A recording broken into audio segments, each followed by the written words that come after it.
Guten Tag. Morgen Tag. Abed. Abed? Okay. Hello, everybody. Do you ever get that feeling of wonder when you watch or read something? Maybe I'm just thinking of the word whimsical.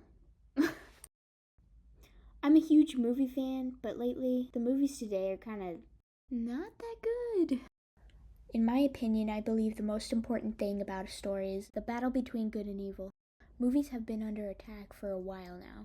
I mean, like Jurassic Park, Indiana Jones. You don't see any of those classics anymore. And if you do, it's just a remake, and it's terrible. The world is trying to tell us to put ourselves at the center of it all. I can't help but think that we have a purpose greater than ourselves. And I see a lot of these tropes in my favorite movies. My favorite movies. Each one of these clips that I've picked from these films are arguably Christian, and I think that's kind of what makes the movies special. It's that same whimsical feeling I get. I don't know. There. First up, we got The Lord of the Rings, where Frodo is carrying the ring to Mordor, the weight of sin. He's carrying the weight of sin. Brilliant. Such good symbology. Tolkien and C.S. Lewis are obvious candidates, but what about the secular stories? In your world, I have another name. You must learn to know me by it. What about M. Night Shyamalan's Signs? So what you have to ask yourself is, what kind of person are you? Are you the kind that sees signs, sees miracles? Or do you believe that people just get lucky? Or look at the question this way. Is it possible that there are no coincidences? Chills. I love how this movie gets you thinking about what you really believe in. I miss seeing old movies where the main character takes refuge in an old church or something like this. Man, Home Alone. Such a good scene, and such like an important scene. Because he ends up finding the answer he needed to go home and, defeat the bad guys. I guess I'm just trying to say that it's possible to make a good story today if you apply these themes.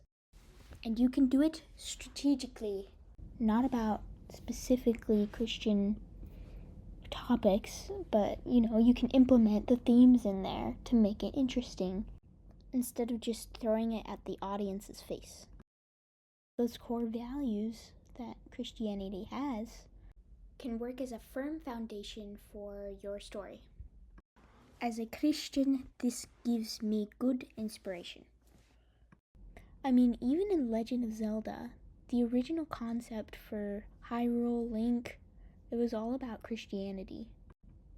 It was a cool subject. It was a cool game. It was a cool idea. And they changed it, but, it still has those reminiscent ideas in it, like the Triforce. Come on. Trinity. When I write my stories, when I draw, I think of it as I'm drawing. I'm thinking of it as I'm creating a movie in my head, basically. Like the same kind of storyboards I grew up watching from like movies from the 80s. These stories are just like every single scene is important. For the most part, but like every single scene has a purpose, and there are morals, and there is a good and bad character. Like the main character doesn't have to be perfect, because no one's perfect. And through these stories, it goes to show they're successful. It goes to show that you can make a Christian-themed media that a secular audience would like. And that's one of my goals as an artist. Don't worry about the world and what people think about you, because that stuff's temporary. This too shall pass. And just create epic stories that are in your head, okay? And I'm not just talking to myself, okay? This world needs good stories. to encourage people to do something bigger than themselves.